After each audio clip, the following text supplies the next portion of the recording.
everyone. This Hello. is Ron. And Dave O'Leary. Dave O'Leary. Ron Cross and Dave O'Leary, and we're two guys talking. And guess what? What episode is this? Episode 2. Looks like your wife is texting you. It might be important. maybe you should get that. We know who's boss in our families, right? Mama's not happy. Nobody's happy. We're going to keep Mama happy. All right. Well, she's gone away, so maybe we can continue here. Don't tell her I said that. All right. Oh, they're at the zoo. Oh, they are. She's sending me a picture. Oh, good. Good. So Tanya's got the grandkids out. Is that it? Yes, she's got one of the grandkids out with our son, and they're at the zoo. Hi, Tanya. Beautiful day. We hope you guys are enjoying your trip out to the zoo. Well, we're on episode 2, and what's this episode about? Well, last week, Ron, we talked about a book that was impactful on your life, one that you'd read in your early years that meant a lot to you. And you had said that this episode, we were going to talk about one that had impacted my life. No. Right? No. What we said was episode 2 is going to be all about me. We want to know how the O'Leary family burnt Chicago down. That's what we want to know. That's a whole nother episode, though. No, but we can't talk about that. It'd be kind of interesting just to go through there. And have you ever done any ancestry type research? Oh, there is a whole book on my family that was put together by my family. And are you related to the old Chicago Illyrians? It's not mentioned in the book, but I suspect there's some history there. Oh, could be. Well, we're not going to be talking about that today, but it is. And every time Dave and I get together, I have to poke a little fun at him. And he gets his swipes in at me too, as well. But yes, we are going to talk about your favorite book, and it's a mystery to me. I'm not sure what his favorite book is, and I'm a little concerned too. But before we go there, what should we do? Remind them to do? Please like, share, and subscribe. Yes, please like, share, and subscribe. That will help our channel with the YouTube algorithm. And the higher up in the listings we go, the more people will view. And perhaps we'll accomplish one of our mission objectives with this channel, to share some cheer, joy, happiness. And also, take your mind off the troubles of the world. And if we say something that is entertaining or helpful, please let us know in a comment below. Thank you. Yes. So I dare ask the question, but I'm going to, since we said that's what this topic was going to be about. David, what is your favorite or most impactful book? Well, Ron, surprisingly, and I gave this some thought. Get your coffee. The Princess Bride. And The Princess Bride. Princess Bride. Absolutely. If you guys knew David like I know David, that is so far off in left field. I'm not sure what the connection is, and I guess we're going to find out, right? Yes. So can you kind of set the stage about The Princess Bride? Well, it was introduced to me.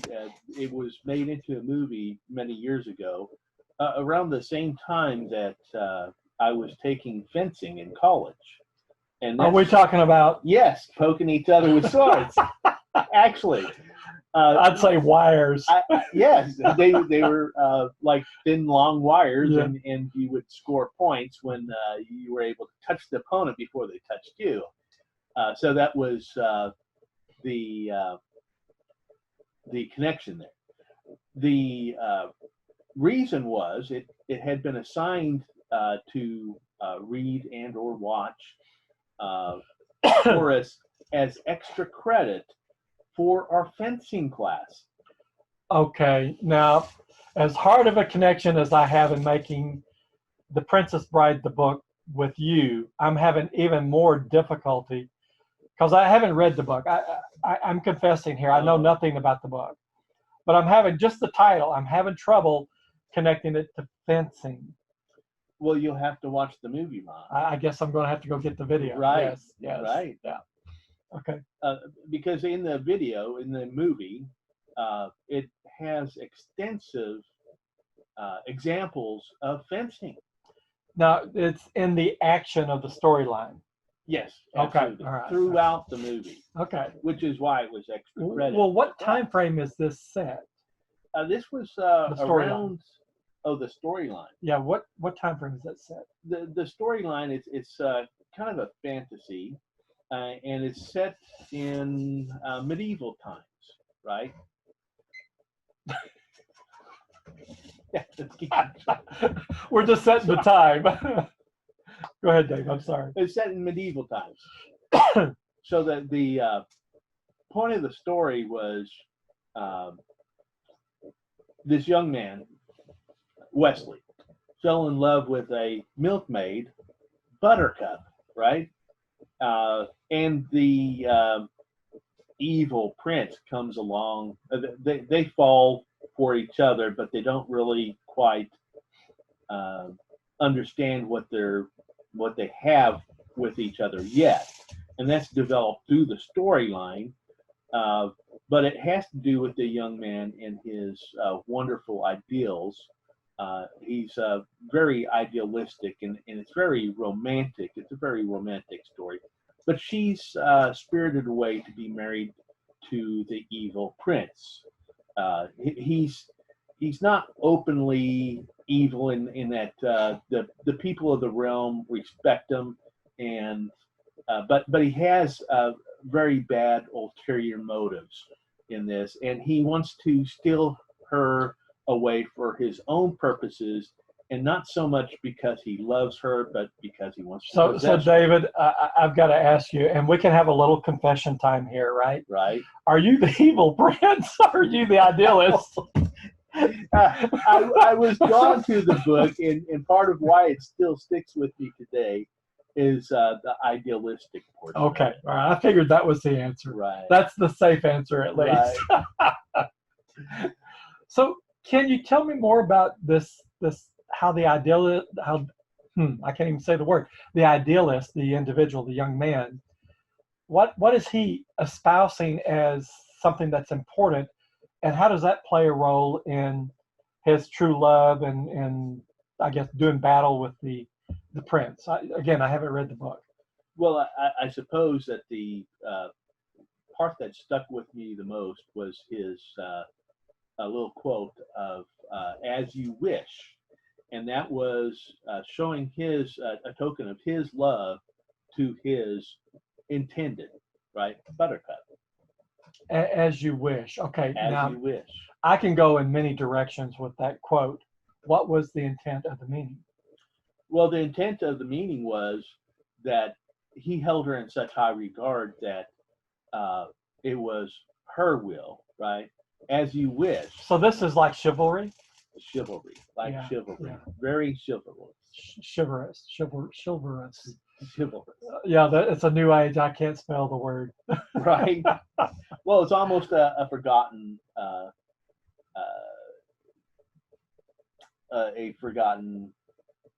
Come on, you can do it, Dave. It's almost a forgotten way of encountering or way of conducting oneself. Yes. Yeah. Okay. Behavior. Like the knights of old. Yeah, the knights of old. The knights okay. of the round table, right? Chivalry. Boy, I tell you what, this is not headed where I thought it would head anyway. So as you wish, he's holding her up on a pedestal. Yes. Very and she's doing what she thinks best. It's best for herself, the family. What is she willingly going to marry the prince? No. As a matter of fact, she's an unwilling participant. She's carted away. And the meaning of that for him to her was that it is a way of showing his love to her. Giving her up was the way he showed his love. No, he never. I'm just trying to keep up here. Never gave her up. Okay. No, as she was carted off by this evil prince, he went after her. Okay. To save that makes her a lot from of the sense. evil prince. Okay. And he met many obstacles in the way, including death itself. So he was willing to literally sacrifice self Yes. to ensure her freedom.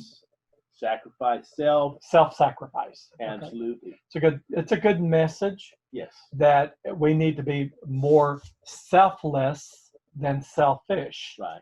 Even today, I've heard this. There was a program I watched one time, and there was people sitting around talking about their me time, Right. and they would not sacrifice their me time for anything. And it just kind of struck me as a little selfish. Now, I don't know what the context is about the storyline, but the me time is all about some person, not about what's good for the family or what's good for the community or what's good for the company, if you're talking about from a business perspective. Right. Okay. Right. Okay. So where is this heading now? Well, I find idealism wonderful. It's a very wonderful thought. It's an area of perfection that, as much as you love it, I don't feel that it's truly achievable. Practical. It's not practical. And perfection is in the eye of the beholder. Beauty is in the eye of the beholder. Absolutely. To try to do something that's perfect or ideal, you may have to compromise and do something that is less ideal but is acceptable to all, because what you hold as ideal may not be what somebody else holds as ideal. Right. So there has to be some compromise. Right. Right. So is that where you were headed, or is there something else? Well, yes. On the you brought up pedestal and as you wish, and I always thought that was a wonderful saying. That you would put somebody on a pedestal and say you're intended and elevate them, and in that way show them your love. I have found that is not entirely true. That unfortunately, human nature has a way of turning that around. That when you put people on pedestals, that they may look down on you because that's the position. There's another word for that. I don't know if you're familiar with it. It's called stalking. Again, I'm sorry. You have to be careful. Guys, I'm sorry. This is an interesting conversation for me because I'm seeing a different perspective about David. I can appreciate the idea. Right. I really can. Yes. When I was a younger man, a lot of my thought had been towards a romanticism and idealism. So what did you study in college? I'm just curious. Oh, architecture and civil engineering, and later electronics. At that particular time, as far as PE, I took the fencing, of course, and archery, because those were two different things that sounded exciting and a lot of fun. I took karate. Karate, yes, right? Yeah. But I think you would definitely have the advantage in a fight. The reach. Right. So I guess where I was going with this is that although idealism sounds wonderful and romantic and chivalry is great, it's not necessarily dead in my book. I still open the door for my wife. I still pull back the chair. I still open the door. If we're going in somewhere, I'll open the door for my wife. So I'm sure that your wife appreciates that, and I know my wife does too. But we've read accounts, and there's been instances in the news where other people would say, "No, don't hold the door open for me. I can hold it open myself." True. So how does that square with kind of today's society and how people interact with one another? Because there's a sense that this is my take. I'm not sure. I'm not speaking for everybody. It's just my interpretation. There's a sense that if you try to do things for other people, you're saying that they're not capable. Right. And some people push back on that. Right. So how do we get, or are we ever going to get back to chivalry, or is that something dead and gone? The fact that it was just a way of maybe demeaning women? I mean, there's two ways to look at it, right? Yes, I don't feel that that's the case. I do appreciate, romanticism and idealism. I don't feel that it's always practical. It doesn't always get you the results that you think you're going to get. Right. Which was actually my point in this book. For a long time in my life, I lived with that as part of my makeup. That I espoused it. I drew it to myself, and You were trying to be. You strove to be the perfect gentleman. Yes. Okay. Yes. And I don't think there's anything wrong with that. No, I think that striving to be the gentleman about things, even gentlemen among gentlemen, gentlemen among women, there's a proper way to behave. Right. And if you deviate from that, even in the business environment today, there's consequences. Yes. Right. As getting back to the little jab I made about stalking. Stalking can take on many different forms, and that's giving unwanted gifts and that sort of thing. And I've literally had to deal with that on the job. Wow. Right? I had to take care of a situation that occurred between one employee and another employee, and do so in a direct way that would fix the problem, right? Right. And protect those involved. But still, it's not a very pleasant thing to see going on. So how do you separate out what is, I don't want to overuse the word, but chivalrous versus something that is not? How would you go about that? Well, I really feel that chivalrous or not, that is it accepted as it's intended, or is it only self-serving in its intention? I think that is a great statement, Dave. If your actions are self-serving and without concern for the other, right, then that is leading down to a dark place, right? Right. But if your action is to promote goodwill and to be helpful, then I think that certainly is an acceptable thing to do. And if you're told no, then in that area, this person doesn't want the door opened up for her or what have you. So I can see that. This book is a little deeper than I had first thought just by hearing the title. Right, right. So is there any, and we're approaching the end of the time that we've allotted, is there any capstone to this conversation tied in with The Princess Bride that you'd like to share with our audience? Well, I suppose that what I'd have to say in regards to that is that things may seem like a wonderful way to do things, the perfect way to do things, and that's certainly an area of perspective. It may be your own perspective. It may not be shared by others. And that is where the crux of the problem lies. Mm-hmm. There's this idea of culture. Culture, by definition, is this set of unwritten rules by which we all agree to abide by. That's culture, right? So if something was acceptable, say 20 years ago, but in today's culture it's not acceptable, then perhaps we put it away from that standpoint.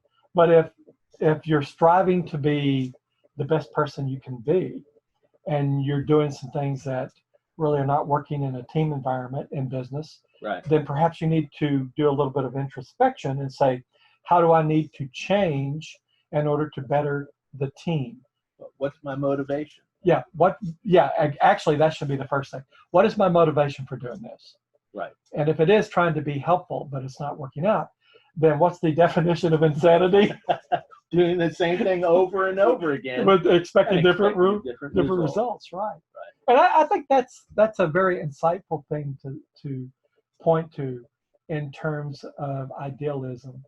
Idealism today may not be the same as it was in the 60s or in the 20s. We just saw medieval times. Right, or medieval times. We just saw a documentary on the 1920s, and it's pretty amazing. If you get a chance, go out to YouTube, do a search on the 1920s, and watch some of the documentaries they have there. Okay, by way of wrapping up, any final words on this, David? Well, thank you for joining us. And I too thank you for being here with us on this meandering that I've caused. I didn't mean to. But David certainly has brought up an interesting book, and I will get the book and read it. And with that, all the best. And please remember to like, share, and subscribe. Like, share, and subscribe. Take care, everyone. Thank you.